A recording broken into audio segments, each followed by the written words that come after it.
everyone, welcome back to the Growing Grace podcast.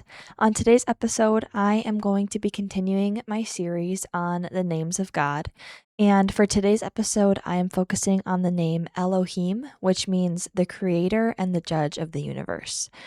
So, this is actually the most common name in Hebrew for God. It means God, deities, and gods.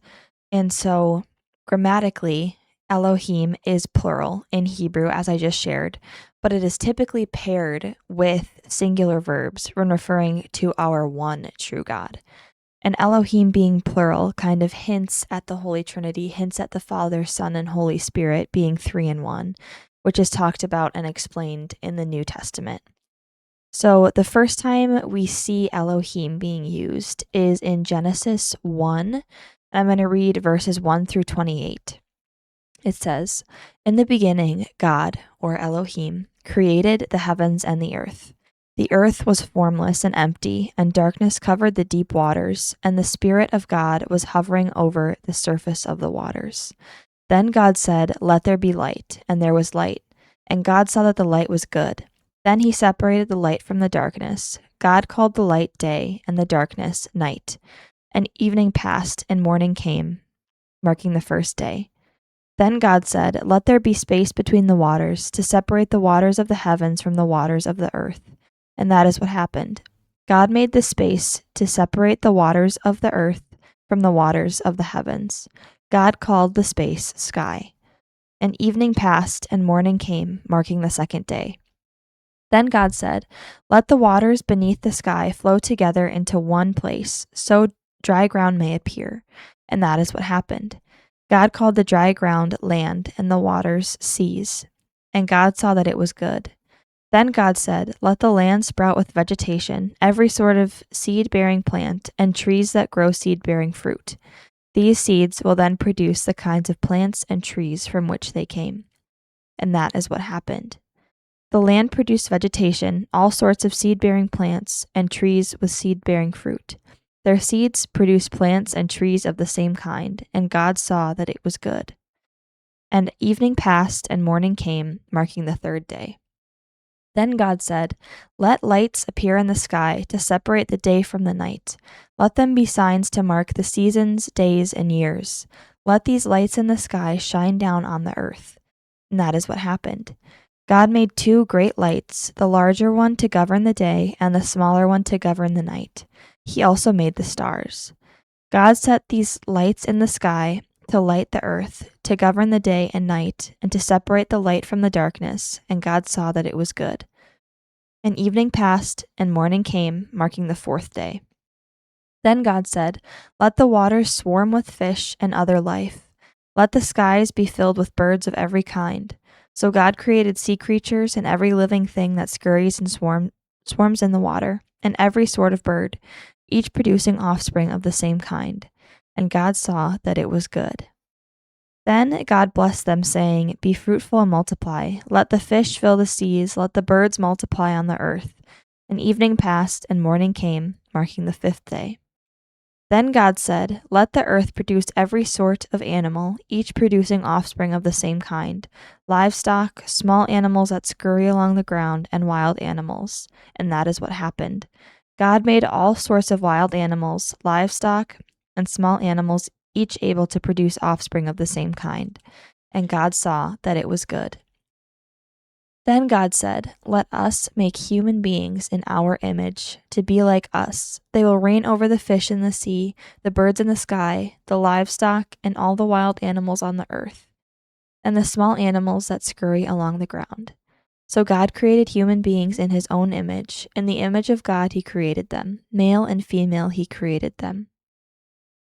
Then God blessed them and said, 'Be fruitful and multiply, fill the earth and govern it, reign over the fish in the sea, the birds in the sky, and the animals that scurry along the ground.'"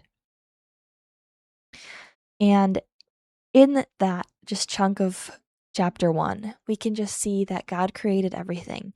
That is exactly where the name Elohim comes from, is because he is the creator, that he just had to speak, and we were all created, that this entire universe, this planet, everything was created. That God said, "Let there be light," and there was light. He didn't have to do anything else other than speak it out. And everything he made was good. And so the name Elohim not only shows us that God is creator, reminds us of this fact, but it also emphasizes God's power, majesty, and authority. That just like I mentioned, Elohim is technically plural in Hebrew, but is always partnered with singular verbs.